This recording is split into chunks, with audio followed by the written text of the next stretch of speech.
questions from for Coach.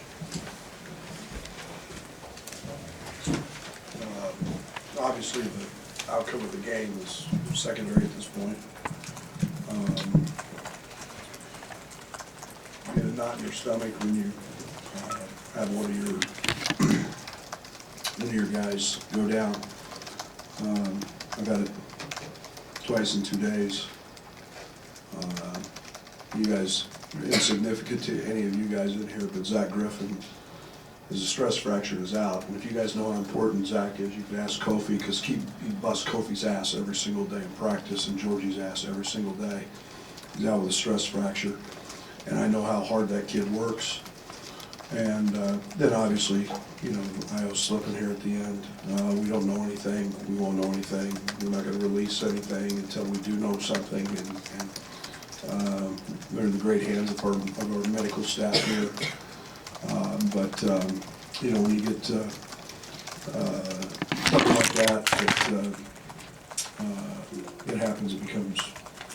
Game becomes secondary. But talking about the game was a tale of two halves. I have yet to figure out why we can't play hard, and we do that at times.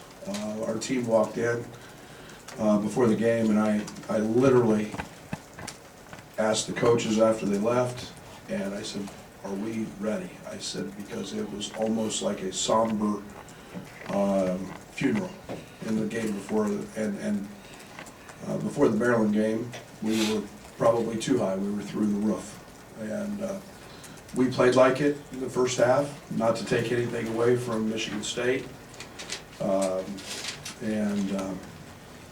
but the second half was a different story. We rode with the guys that we felt great about and that were playing. I felt great about DeMonte Williams. I was trying very hard to get DeMonte on the court in the second half, and that group was so good and playing with so much, I don't know, the spacing was good. We were flowing. We were doing a lot of positive things, but anyway, that was, you know, Cassius does what Cassius does. He rejects the ball screen, which we try not to allow. And Kofi had to help, and that left Tillman wide open. So, but proud of Kofi stepping up as a freshman in that environment, making 2 free throws. You know, then, you know, what Dre does every single night, we sit up here and we talk about. I'm running out of superlatives and adjectives, and you know, he gets every tough rebound. He's just about our leading rebounder every night. And Allen was terrific again. You know, it seems like every night I put Allen out there, no matter how many minutes he plays, he's going to get 7 to 10 rebounds. So, you know, it was a tough first half for Io and a tough night for Trent. Give their defense credit; they're the best defensive team in our league. But it was their night, and our thoughts and prayers are with Io. Questions for the players? Andres, just when you see an injury like that to your teammate, what goes through your head, and how does this team have to respond to it?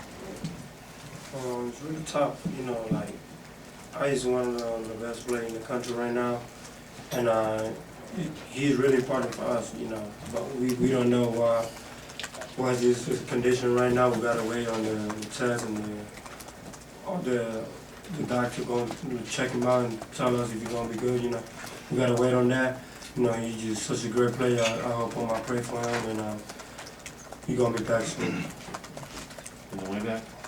For Andres and Kofi, second sellout, Orange Crush was rocking. What is it like playing in that atmosphere, and do you really feel like the fans kind of pick you guys up at certain moments? No, playing home is just that's the more important thing, because we had the 6 men. They always there. You know, like y'all saw it in the second half when it was like making our run, and they was supporting up. You know, like sharing defense. That's really important for us, and we hope that's keep coming for the next games. Back here to the left. Kofi, could you describe what you saw with Io and just your reaction and what it was like in the locker room after the game? What I saw with Io, I was 100% sure Io was making that shot, so I was just basically chasing down the ball to pick him up if he fell after the N1 or something. So that was in my mind the whole time he was jogging, coming out. He's going to make this shot because he's been big time for us the whole time. He's known for making clutch shots like that. So just seeing that happen to him, in the moment, it was a little bit overwhelming because, you know, that's one of our best players and we need him in. But now all I have in my mind is just praying for him, making sure that I keep asking God to heal him and make sure that he's good. I don't know what happened to him yet, but that's all in my mind right now, just praying for Io. I'm trying to be there for him.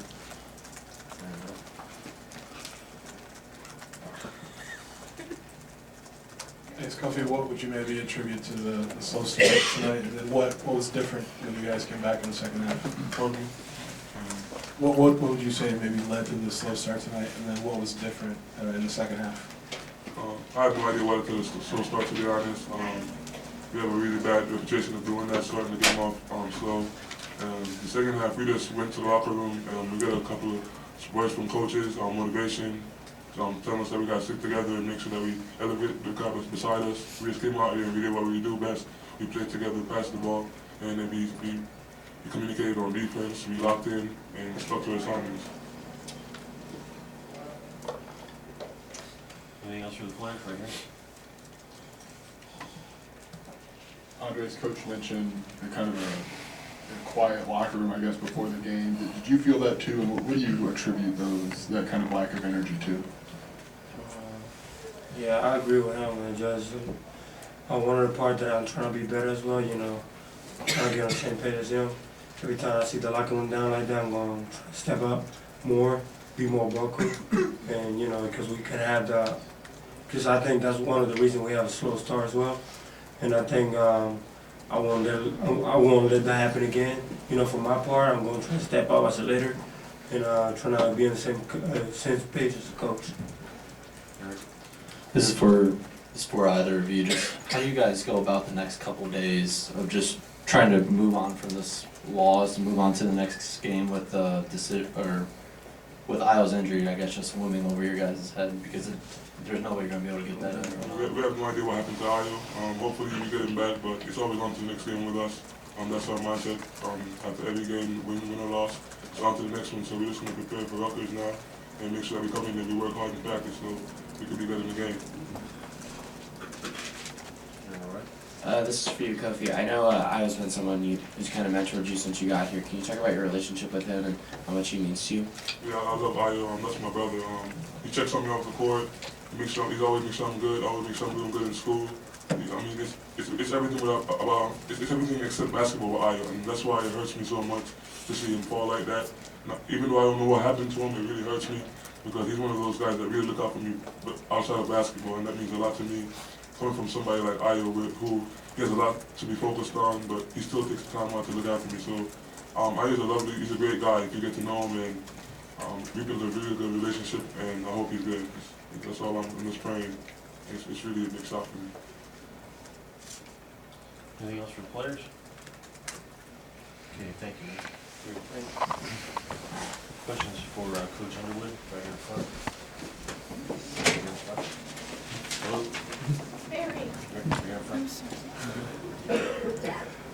Brad, obviously game secondary, but you start with Allen over Georgie in the second half. What's gone into his struggles, and is that something you think you could do moving forward as well? Well, we've been messing with it a lot in practice. That's something that we've been trying to create space, trying to free Kofi up a little bit, to be honest, to try to free driving lanes. I think you saw tonight what we can do driving the basketball. There's a ton of ways to get the ball to the front of the rim. And it doesn't always have to be through a post-up. You can do it cutting, you can do it driving it. I love the fact we got to the line 25 times tonight. And you know, that was something that you know, we've tried to emphasize. So yeah, definitely wasn't Georgie's best night, and we had to change something because that wasn't working. In the back.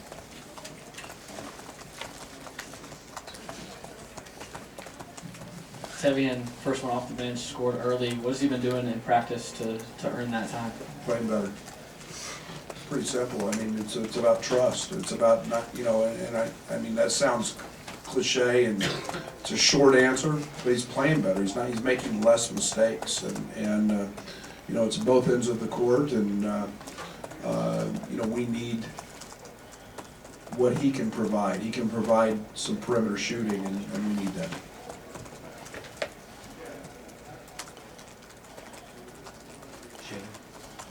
Thomas was saying he thought your guys' points off turnovers was a big factor for the second half.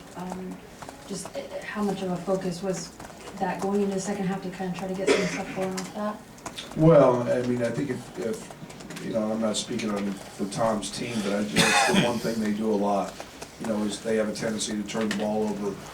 And, you know, they're one of the few teams that are changing style,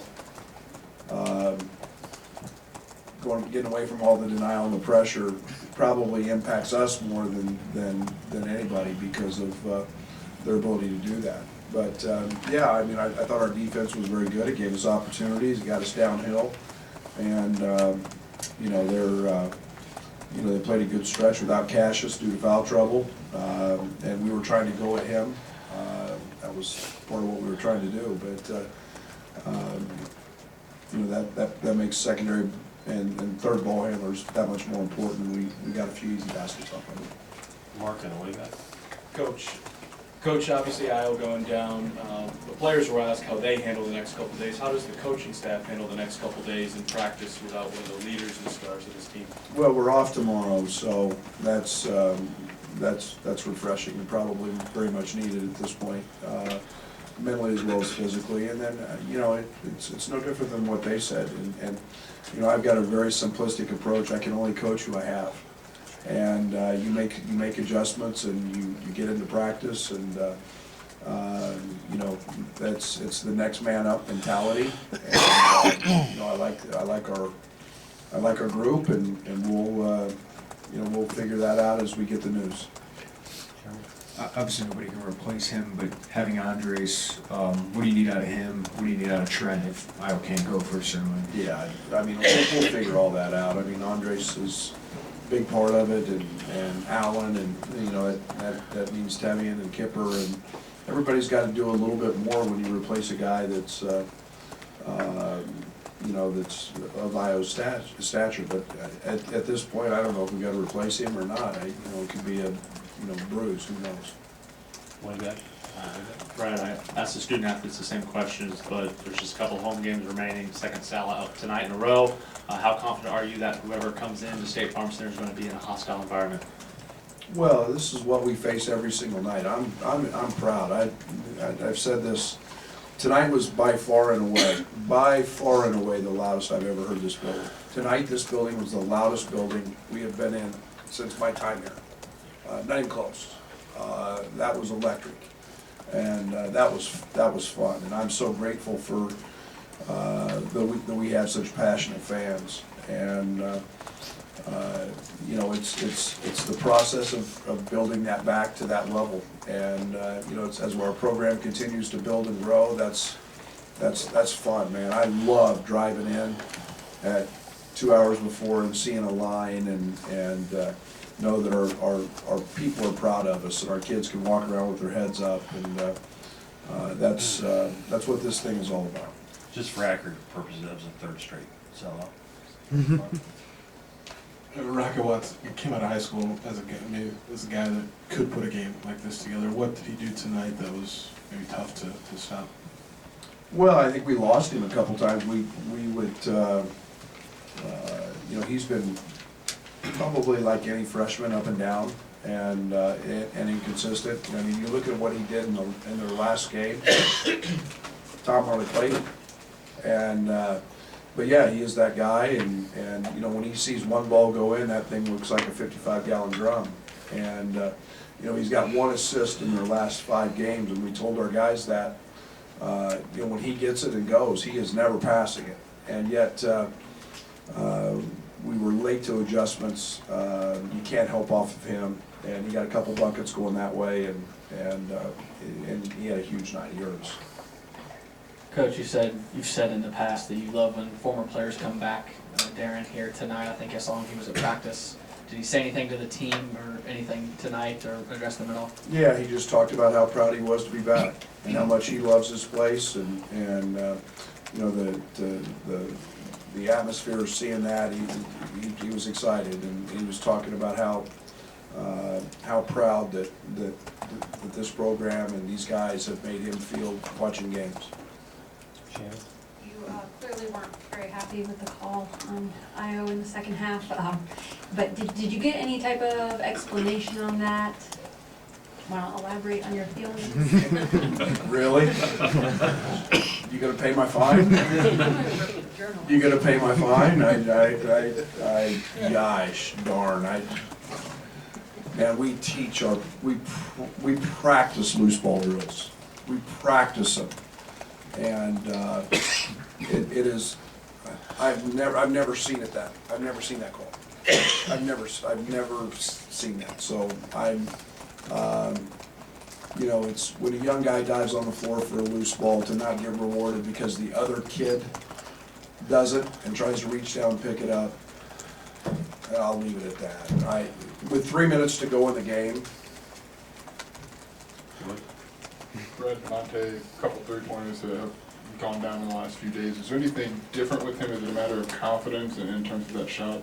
Yeah, it's probably, I mean, I told him, don't stop shooting them. I mean, and I told you guys this, he practices them, he makes a million of them, he shoots as many balls as anybody on our team. And, you know, it's just a matter of seeing those things go in. And you know, like I said, he can help us stretch the floor, he's a very good driver, and that's something that, you know, I'm very comfortable with. Brandon, I know you guys have made defensive changes, but were you surprised at how many times you went under screens in the first half, and was that addressed at halftime? Well, yeah, absolutely. But again, those are, you take away, we took away their strength, okay? Which is Cassius and Tillman. If you and Gabe Brown, they do an unbelievable job, better than anybody in the country, of setting pin down screens. And if you wrap them, which we do a lot, if you wrap them, they roll. That forces help, and you're on an empty side. And it was just a scouting decision. You know, I thought we did a good job on Tillman. We were going to live with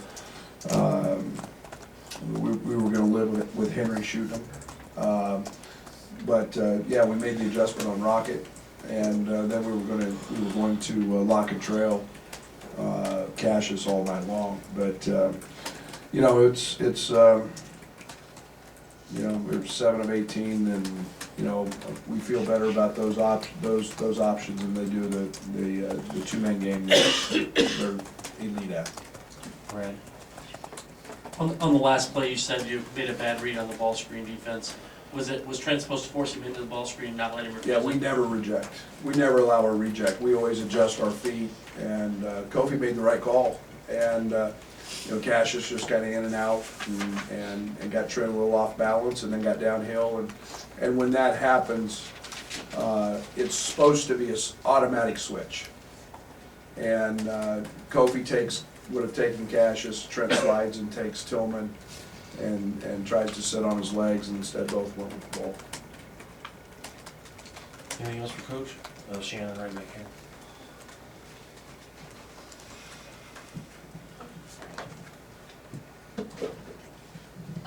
I know you've said often about Georgie, other players, it's, you know, better to be able to dial a player back, but is he ever getting his own head? Maybe that's too simplistic, or does he play a little too emotional at times, or was that some of the issues tonight? No, I think that's something that throughout Georgie's time, we try to find that perfect balance.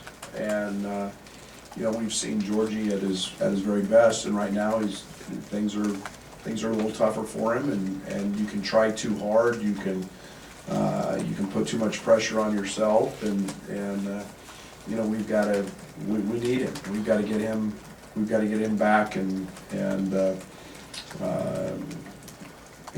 a position to help our ball team down the stretch. Anything else? Thank you, Coach. Thanks, Brad.